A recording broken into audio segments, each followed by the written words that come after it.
ನಮಸ್ಕಾರ ಸ್ನೇಹಿತರೆ. ಈ ಕ್ಷಣದ ಅತ್ಯಂತ ದುಃಖದ ಬ್ರೇಕಿಂಗ್ ನ್ಯೂಸ್ ಎಲ್ಲರಿಗೂ ಕೂಡ ಗೊತ್ತೇ ಇದೆ. ದಕ್ಷಿಣ ಭಾರತದ ಚಿತ್ರರಂಗದ ಇತಿಹಾಸದಲ್ಲೇ ಇನ್ನು ಮುಂದೆ ಎಂದೂ ಕೇಳಿಸದ ಆ ಒಂದು ದೈವಿಕ ಧ್ವನಿ ಇವತ್ತು ಮೌನವಾಗಿದೆ. ಸ್ನೇಹಿತರೆ, ನಮ್ಮ ಹೆಮ್ಮೆಯ ಗಾನಕೋಗಿಲೆ ಸರಸ್ವತಿ ಎಸ್ ಜಾನಕಿ ಅಮ್ಮ ಇನ್ನಿಲ್ಲ. ಕೇವಲ ಒಂದು ಭಾಷೆಯಲ್ಲ, ಬರೋಬ್ಬರಿ 17ಕ್ಕೂ ಹೆಚ್ಚು ಭಾಷೆಗಳಲ್ಲಿ ಸುಮಾರು 48,000ಕ್ಕೂ ಹೆಚ್ಚು ಗೀತೆಗಳಿಗೆ ಜೀವ ತುಂಬಿದ ಮಹಾನ್ ಚೇತನ ಇವತ್ತು ಅಂತ್ಯದಲ್ಲಿ ಲೀನವಾಗಿದೆ. ಮೈಸೂರಿನ ಅಪೋಲೋ ಆಸ್ಪತ್ರೆಯಲ್ಲಿ ಚಿಕಿತ್ಸೆ ಪಡಿತಾ ಇದ್ದಂತಹ ಜಾನಕಿಯಮ್ಮ ಇವತ್ತು ಚಿಕಿತ್ಸೆ ಫಲಕಾರಿಯಾಗದೆ ಕೊನೆ ಉಸಿರನ್ನ ಎಳೆದಿದ್ದಾರೆ. ಜಾನಕಿಯವರು ಕಳೆದ ಕೆಲ ದಿನಗಳಿಂದಲೂ ಕೂಡ ಮೈಸೂರಿನಲ್ಲಿ ವಾಸವಾಗಿದ್ರು. ಜುಲೈ 11ರ ಸಂಜೆ ಅವರಿಗೆ ಇದ್ದಕ್ಕಿದ್ದ ಹಾಗೆ ಸಣ್ಣ ಹೃದಯಾಘಾತ ಸಂಭವಿಸಿದೆ. ತಕ್ಷಣ ಮೈಸೂರಿನ ಅಪೋಲೋ ಆಸ್ಪತ್ರೆಗೆ ದಾಖಲಿಸಿ ಆದರೂ ಕೂಡ ಚಿಕಿತ್ಸೆ ಫಲಕಾರಿಯಾಗಲಿಲ್ಲ. ಅವರ ಮೊಮ್ಮಗಳು ಅಪ್ಸರ ಮೈದುಳೆ ಅವರು ಭಾವುಕ ಪೋಸ್ಟ್ ಒಂದನ್ನು ಹಂಚಿಕೊಂಡು, ನನ್ನ ಪ್ರೀತಿಯ ಅಜ್ಜಿ ದಂತಕತೆ ಎಸ್ ಜಾನಕಿ ನಮ್ಮನ್ನ ಅಗಲಿದ್ದಾರೆ. ಕೊನೆ ಕ್ಷಣದಲ್ಲಿ ಅವರು ತಮ್ಮ ಕುಟುಂಬದ ನಡುವೆ ಶಾಂತಿಯುತವಾಗಿ ಕಣ್ಣು ಮುಚ್ಚಿದರು ಅಂತ ಹೇಳಿ ತಿಳಿಸಿದ್ದಾರೆ. ಸ್ನೇಹಿತರೆ, ಈ ವಿಡಿಯೋ ಕೊನೆವರೆಗೂ ನೋಡ್ತಾ ಹೋಗಿ, ಯಾಕಂದ್ರೆ ನಮಗೆ ಬಹಳಷ್ಟು ಸುದ್ದಿಗಳು, ಬಹಳಷ್ಟು ಮಾಹಿತಿಗಳು ಎಸ್ ಜಾನಕಿಯಮ್ಮ ಅವರ ಬಗ್ಗೆ ತಿಳಿಯದ ಕೆಲ ಇಂಟ್ರೆಸ್ಟಿಂಗ್ ಮಾಹಿತಿಯನ್ನ ನೋಡ್ತಾ ಹೋಗೋಣ. ಅವರು 6 ದಶಕಗಳ ಕಾಲ ಭಾರತೀಯ ಸಂಗೀತ ಲೋಕವನ್ನ ಆಳಿದಂತಹ ಎಸ್ ಜಾನಕಿಯಮ್ಮ ಈ ಅಪ್ರತಿಮ ಗಾಯಕಿ ಜೀವನದ ಕೆಲವು ಹಾಡುಗಳಿಗಷ್ಟೇ ಸೀಮಿತವಾಗಿರಲಿಲ್ಲ. ಇವರ ಜೀವನದಲ್ಲಿ ರೋಚಕವಾದಂತಹ ಕಥೆಗಳಿವೆ, ದಿಟ್ಟ ನಿರ್ಧಾರಗಳಿದ್ದಾವೆ. ಇನ್ನು ಇಡೀ ಚಿತ್ರರಂಗವೇ ಬೆಚ್ಚಿ ಬಿದ್ದಂತಹ ರಹಸ್ಯಗಳು ಕೂಡ ಇದ್ದಾವೆ ನೋಡಿ. ಮಹಾನಟಿ ಸಾವಿತ್ರಿ ಯಾರಿಗೆ ತಾನೇ ಗೊತ್ತಿಲ್ಲ, ನಿಮಗೆಲ್ಲರಿಗೂ ಕೂಡ ಗೊತ್ತಿರಬಹುದು. ಅವರಿಗೆ ನಾನು ಯಾವತ್ತಿಗೂ ಕೂಡ ಹಾಡೋದಿಲ್ಲ ಅಂತ ಎಸ್ ಜಾನಕಿ ಅಮ್ಮ ಶಪಥ ಮಾಡಿದ್ದು ಯಾಕೆ ಗೊತ್ತಾ? ಇನ್ನು ಒಂದು ಬಾರಿ ಕೂಡ ಶಾಸ್ತ್ರೀಯ ಸಂಗೀತ ಕಲೆಯನ್ನ ಕಲಿಯದಂತಹ ಈ ಗಾನಕೋಗಿಲೆ ದೇಶದ ಅತ್ಯುನ್ನತ ಪದ್ಮಭೂಷಣ ಪ್ರಶಸ್ತಿಯನ್ನೇ ಮುಲಾಜಿಗೆ ತೆಗೆಯದೆ ಲೆಕ್ಕಕ್ಕೆ ಇಲ್ಲ. ಪದ್ಮಭೂಷಣವನ್ನ ಯಾವ ಕಾರಣಕ್ಕೋಸ್ಕರ ಗೊತ್ತಾ ತಿರಸ್ಕರಿಸಿದ್ದು? 40ನೇ ವಯಸ್ಸಿನಲ್ಲೂ ಕೂಡ 16 ವರ್ಷದ ಹುಡುಗಿಯ ಧ್ವನಿಯಲ್ಲಿ ಹಾಡುಗಳನ್ನ ಹೇಳುವ ಮೂಲಕ ಇಡೀ ದೇಶವೇ ಬೆರಗುವಾಗುವಂತೆ ಮಾಡಿದಂಥ ಧ್ವನಿಯ ಮಾಂತ್ರಿಕ ಶಕ್ತಿ ಏನಿದು? ಎಲ್ಲ ಕುತೂಹಲಕಾರಿ ರೋಮಾಂಚನಕಾರಿ ಘಟನೆಗಳನ್ನ ನೋಡ್ತಾ ಹೋಗೋಣ. ಮೌನವಾಯಿತು ಗಾನಕೋಗಿಲೆ. ಸ್ನೇಹಿತರೆ, 1950 ಹಾಗೂ 60ರ ದಶಕದಲ್ಲಿ ನಟಿ ಸಾವಿತ್ರಿ ಮತ್ತೆ ಗಾಯಕಿ ಎಸ್ ಜಾನಕಿ ಇಬ್ಬರು ಕೂಡ ತಮಿಳು ಮತ್ತು ತೆಲುಗು ಚಿತ್ರರಂಗದ ಉತ್ತುಂಗದಲ್ಲಿ ಇದ್ದಂಥವರು. ಒಂದು ಚಿತ್ರದ ಹಾಡಿನ ರೆಕಾರ್ಡಿಂಗ್ ಸಮಯದಲ್ಲಿ ಇಬ್ಬರ ನಡುವೆ ಒಂದು ಸಣ್ಣ ವೈಮನಸ್ಸು ಕೂಡ ಉಂಟಾಗುತ್ತದೆ. ಅಂದ್ರೆ ಸಣ್ಣ ಮನಸ್ತಾಪ. ಅದು ಹೇಗೆ ಅಂದ್ರೆ, ಇನ್ನು ರೆಕಾರ್ಡಿಂಗ್ ಸ್ಟುಡಿಯೋಗೆ ಬಂದಿದ್ದಂತಹ ನಟಿ ಸಾವಿತ್ರಿ ಅವರು ಜಾನಕಿ ಅವರ ಗಾಯನದ ಶೈಲಿ ಮತ್ತು ಅವರ ಧ್ವನಿಯ ಬಗ್ಗೆ ತಮಾಷೆ ಮಾಡ್ತಾರೆ. ಇದರಿಂದ ತೀವ್ರ ಬೇಸರಗೊಂಡಂತಹ ಸ್ವಾಭಿಮಾನಿ ಎಸ್ ಜಾನಕಿ ಈ ರೀತಿಯ ಟೀಕೆಗಳು ಆದಾಗ ಎಲ್ಲರಿಗೂ ಕೂಡ ಬೇಸರವಾಗೋದು ಸಹಜ. ಅದೇ ರೀತಿ ಎಸ್ ಜಾನಕಿ ಅವರಿಗೂ ಕೂಡ ಆಗುತ್ತೆ.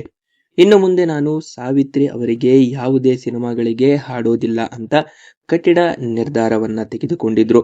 ಆದರೆ ಇವರಿಬ್ಬರ ಧ್ವನಿ ಮತ್ತೆ ನಟನೆಯ ಕಾಂಬಿನೇಷನ್ ಇದೆಯಲ್ಲ, ಅದಂತೂ ಅದ್ಭುತ. ಆ ಒಂದು ಅದ್ಭುತವನ್ನ ನೋಡೋದಕ್ಕೆ ಮತ್ತೆ ಸಮಯ ಬರುತ್ತೆ.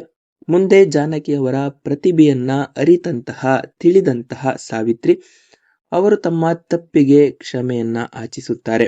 ಆ ನಂತರ ಎಸ್ ಜಾನಕಿ ಅವರು ತಮ್ಮ ಶಪಥವನ್ನ ಮರೆತು ಯಾವುದೇ ಅಹಂಕಾರ ಇಲ್ಲದೆ ಸಾವಿತ್ರಿ ಅವರ ಸಿನಿಮಾಗಳಿಗೆ ಸೂಪರ್ ಹಿಟ್ ಹಾಡುಗಳನ್ನ ಹಾಡ್ತಾರೆ.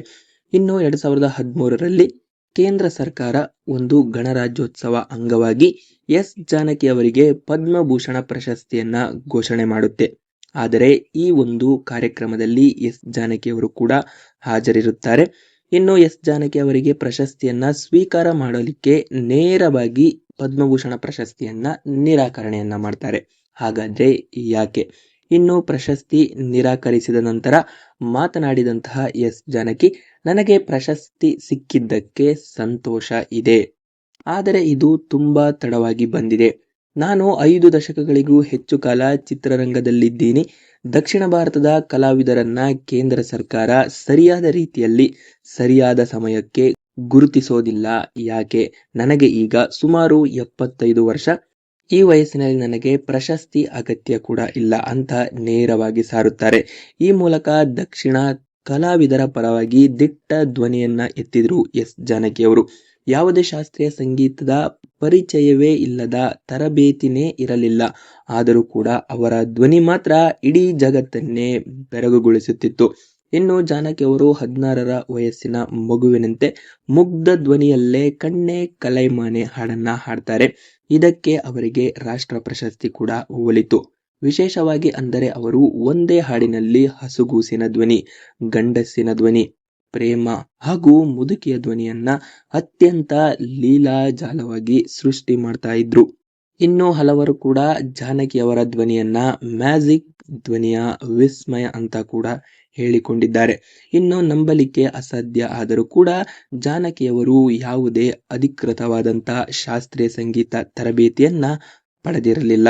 ಕೇವಲ ತಮ್ಮ 3ನೇ ವಯಸ್ಸಿನಲ್ಲಿ ನಾದಸ್ವರ ವಿದ್ವಾನ್ ಪೈದಿಸ್ವಾಮಿಯವರೊಂದಿಗೆ ಸಂಗೀತದ ಪ್ರಾಥಮಿಕ ಪಾಠಗಳನ್ನ ಮಾತ್ರ ಕೇಳ್ತಾ ಇದ್ರು. ನಂತರ ಇನ್ನು ಜಾನಕಿಯವರ ಬಗ್ಗೆ ನಾನು ಆರಂಭದಲ್ಲೇ ಈ ಒಂದು ವಿಷಯವನ್ನ ಹೇಳಿದ್ದೀನಿ. ಇನ್ನು ಪ್ರಾಥಮಿಕ ಪಾಠಗಳನ್ನ ವೈದಿಕ ಪೈದಿಸ್ವಾಮಿ ಅವರ ಹತ್ರ ಕೇಳ್ತಾ ಇದ್ರು. ಆ ಒಂದು ಜಾನಕಿಯವರ ಏಕಾಗ್ರತೆಯನ್ನ ಯಾವ ರೀತಿ ಇತ್ತು ಅಂತ ಹೇಳಿದ್ರೆ, ಆ ಒಂದು ಏಕಾಗ್ರತೆಯೇ ಅವರನ್ನ ಈ ಒಂದು ಹಂತಕ್ಕೆ ತಂದು ನಿಲ್ಲಿಸಿದೆ. 1959ರಲ್ಲಿ ಅವರ ಕುಟುಂಬದ ಬಗ್ಗೆ ಹೇಳೋದಾದ್ರೆ, ವಿ ರಾಮಪ್ರಸಾದ್ ಅವರನ್ನ ಮದುವೆಯಾಗ್ತಾರೆ. ಅವರ ಗಾಯನ ವೃತ್ತಿಗೆ ಪತಿ ರಾಮಪ್ರಸಾದ್ ತುಂಬಾ ಸಪೋರ್ಟ್ ಅನ್ನ ಮಾಡ್ತಾರೆ, ದೊಡ್ಡ ಬೆಂಬಲವಾಗಿ ಕೂಡ ನಿಂತಿದ್ರು. ಆದರೆ 1997ರಲ್ಲಿ ಅವರ ಪತಿ ಹೃದಯಾಘಾತದಿಂದ ನಿಧನರಾದ ನಂತರ ಜಾನಕಿ ಅವರು ಮಾನಸಿಕವಾಗಿ ಸಾಕಷ್ಟು ಕುಗ್ಗಿದ್ರು ಕೂಡ. ಇನ್ನು ತಮ್ಮ ಸುದೀರ್ಘ ವೃತ್ತಿ ಜೀವನದಲ್ಲಿ 4 ರಾಷ್ಟ್ರೀಯ ಚಲನಚಿತ್ರ ಪ್ರಶಸ್ತಿಗಳು, ವಿವಿಧ ರಾಜ್ಯಗಳಿಂದ ಬರೋಬ್ಬರಿ 33 ರಾಜ್ಯ ಚಲನಚಿತ್ರ ಪ್ರಶಸ್ತಿಗಳನ್ನ ಮುಡಿಗೇರಿಸಿಕೊಂಡಂತಹ ಇವರು ಅಪರೂಪದ ಗಾಯಕಿಯಾದರು. ಇನ್ನು ವರನಟ ಡಾಕ್ಟರ್ ರಾಜ್ಕುಮಾರ್ ಅದ್ಭುತ ಗಾಯಕರಲ್ಲಿ ಒಬ್ಬರಾದಂತಹ ಇವರು. ಅದರಲ್ಲಿ ಇನ್ನೊಂದು ಮಾತಿಲ್ಲ. ಎಸ್ ಜಾನಕಿ ಅವರು ಹಾಡಲಿಕ್ಕೆ ತೀವ್ರವಾಗಿ ಸಂಕೋಚ ಮತ್ತೆ ಭಯ ಪಡ್ತಾ ಇದ್ರು. ಒಳನಟ ಡಾಕ್ಟರ್ ರಾಜ್ಕುಮಾರ್ ಅದ್ಭುತ ಗಾಯಕರು, ಅದರಲ್ಲಿ ಇನ್ನೊಂದು ಮಾತಿಲ್ಲ. ಇನ್ನು ರೆಕಾರ್ಡಿಂಗ್ ಸ್ಟುಡಿಯೋದಲ್ಲಿ ಎಸ್ ಜಾನಕಿ ಅವರು ಹೆದರಿ ನಿಂತಿದ್ದಾಗ ಹಾಡೋದಿಕ್ಕೆ ತೀವ್ರವಾಗಿ ಸಂಕೋಚ ಮತ್ತೆ ಭಯ ಪಡ್ತಾ ಇದ್ರಂತೆ. ಜಾನಕಿ ಅವರ ಧ್ವನಿಯ ಶ್ರೇಣಿ ಇದೆಯಲ್ಲ, ಆ ಒಂದು ಪಿಚ್ ಇದೆಯಲ್ಲ, ಅವರು ಲೀಲಾಜಾಲವಾಗಿ ತೆಗೆದುಕೊಳ್ತಾ ಇದ್ರು. ಇನ್ನು ಆ ಒಂದು ಟ್ಯೂನ್ಗಳು, ಆ ಒಂದು ಟನಲ್ಗಳನ್ನು ನೋಡಿ ರಾಜ್ಕುಮಾರ್ ಬೆರಗಾಗ್ತಾ ಇದ್ರು. ಇನ್ನು ಹಲವು ಬಾರಿ ಜಾನಕಿ ಅಮ್ಮ, ನಿಮ್ಮ ಜೊತೆ ಹಾಡಲಿಕ್ಕೆ ನನಗೆ ಭಯ ಆಗುತ್ತೆ, ನೀವು ಹಾಡಿ ಮುಗಿಸಿ, ಅದಾದ ಮೇಲೆ ನಾನು ಪ್ರತ್ಯೇಕವಾಗಿ ನನ್ನ ಧ್ವನಿ ರೆಕಾರ್ಡ್ ಮಾಡ್ತೀನಿ ಅಂತ ತಮಾಷೆ ಕೂಡ ಹೇಳ್ತಾ ಇದ್ರು. ಇನ್ನು ಯಾವುದೇ ಒಬ್ಬ ಕಲಾವಿದ ತಮಗೆ ಬೇಡಿಕೆ ಇರುವಾಗಲೇ ಸಿನಿಮಾ ರಂಗದಿಂದ ದೂರ ಸರಿಲಿಕ್ಕೆ ಇಷ್ಟಪಡೋದಿಲ್ಲ. ಆದರೆ ಜಾನಕಿಯವರು ತಮ್ಮ ಕರಿಯರ್ನಲ್ಲಿ 60 ವರ್ಷಗಳು ಮುಗಿತಾ ಇದ್ದ ಹಾಗೆ ಸ್ವಯಂ ನಿವೃತ್ತಿಯನ್ನ ಪಡೆದುಕೊಳ್ಳುತ್ತಾರೆ. ಇನ್ನು ವಿಶೇಷ ಅಂದ್ರೆ ಅವರು ತಮ್ಮ ಕೊನೆಯ ಹಾಡನ್ನ ಹಾಡಲು ಅರಸಿಕೊಂಡಿದ್ರು. ಅಂದ್ರೆ ಅವರ ಬಯಕೆ ಆಗಿತ್ತು, ನಾನು ಈ ಒಂದು ಹಾಡನ್ನ ಕೊನೆಯದಾಗಿ ಹಾಡಬೇಕು.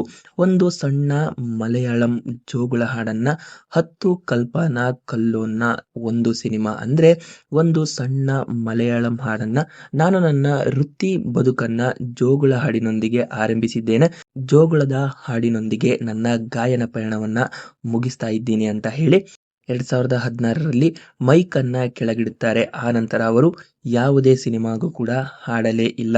ಇನ್ನು ಕುತೂಹಲಕಾರಿ ಕತೆ ಅಂದ್ರೆ, ಜಾನಕಿ ಅಮ್ಮ ಅವರು ಬಲಮೂಗಿನಲ್ಲಿ ಸದಾ ಹೊಳೆಯುವ ವಜ್ರದ ಮೂಗುತಿಯನ್ನ ಧರಿಸ್ತಾ ಇದ್ರು. ಸಂಗೀತ ಲೋಕದಲ್ಲಿ ಒಂದು ತಮಾಷೆ ಕೂಡ ನಡೆಯುತ್ತೆ ಸ್ನೇಹಿತರೆ. ಕುತೂಹಲದ ವದಂತಿ ಕೂಡ ಇತ್ತು, ಜಾನಕಿ ಅವರು ಅಷ್ಟೊಂದು ಸುಲಭವಾಗಿ ಮೂಗಿನ ಧ್ವನಿಯಲ್ಲಿ ಮಕ್ಕಳ ರೀತಿ ಹಾಡೋದಿಕ್ಕೆ ಆ ಒಂದು ವಜ್ರದ ಮೂಗುತಿಯೇ ಕಾರಣ ಅಂತ ಹೇಳಿ ಬಹಳ ಜನ ಕೂಡ ನಂಬಿದ್ರು.